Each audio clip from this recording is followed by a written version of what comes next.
Welcome back to the Kaiser Report. I'm Max Kaiser. Time now to go to the first and the best since 2011, the finest investment banking in Bitcoin and crypto from Bank to the Future, Simon Dixon. Simon, welcome back. Thanks for having me in these troubled times. So, Simon Dixon, we are seeing trillions upon trillions of bailout money and quantitative easing being thrown around. What sort of money is being printed? What sort is not being printed? And who will benefit most? Because everyone's so preoccupied with the health crisis right now, and people have got other things on their mind, and people are in situations of desperate need at the moment. The government is throwing everything they've got at it. And I guess they have no choice but to throw everything they've got. But at some point, the flow of funds and the financial crisis is going to become a reality after we get through this health crisis. And so what we're seeing right now is in other times of crisis, for example, the American Civil War, government simply printed new money called the greenback, which is essentially debt-free money that was introduced into the economy. But what we're seeing right now is that the government is using quantitative easing, where essentially the central bank is buying government debt. And then that government debt is going to be used for all the different packages that they need to put together, including helicopter money. When really, why did they need to borrow that in the first place? And why couldn't they just introduce that?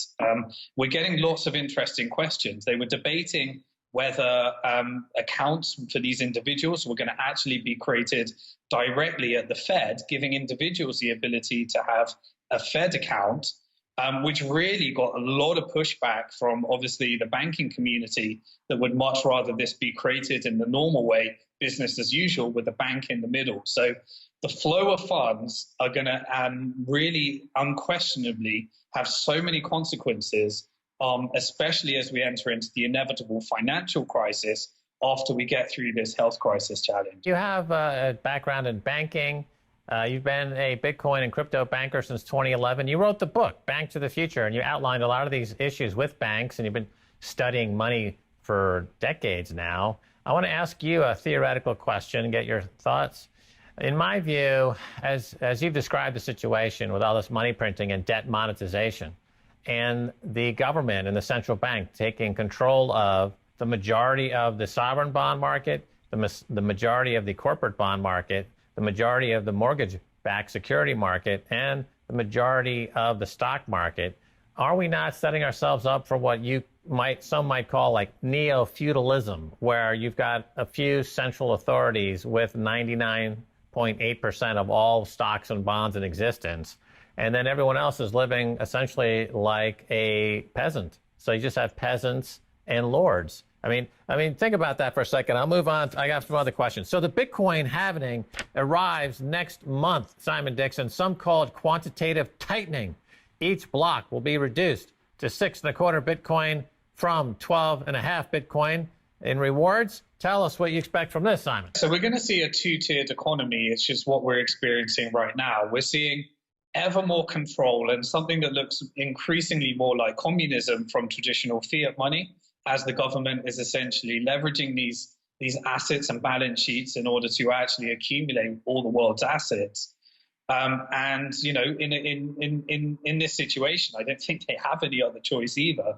So essentially, we're going to see this two-tiered economy. I mean, next is inevitable that people are going to need to get vaccines when that comes through. That might also lead to RFID chips being implanted and implemented so that the government can contract and control who's allowed out of their houses, and all these things that are going to happen as a result of this health crisis, which is going to be integrated into their central bank digital currency, where governments all around the world are going to be scrambling and fighting to claim that you should be paying their tax because you live in one country, but you did the deal on Zoom globally in another country, and two governments believe that they should be automatically collecting tax on that money. So you're going to end up with a very, very horrible, worse version of fiat currency to the one that we have now created through banks as debt. On the flip side, you've got Bitcoin, which is a fixed money supply, the ability to own your own money, the ability to spend your own money, and a monetary policy that can never change based upon maths and code.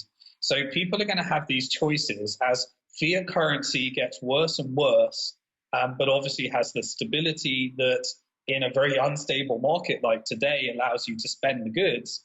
But people are going to be, you've got this opposite effect where people are going to be experiencing, well, when the government make cash illegal because it might contain the virus, how is that going to affect that I can't control my money? It's all going to be done digitally.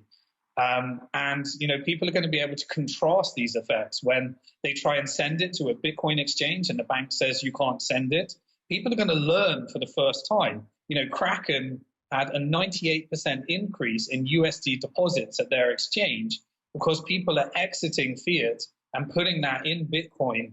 And this is exactly what Bitcoin was designed for, to give people this two-tiered economy as fiat currency exercises more and more influence and control and highlights the flaws in fiat currency, and people can experience Bitcoin, which is the exact opposite effect of some of the challenges that they'll be experiencing with fiat.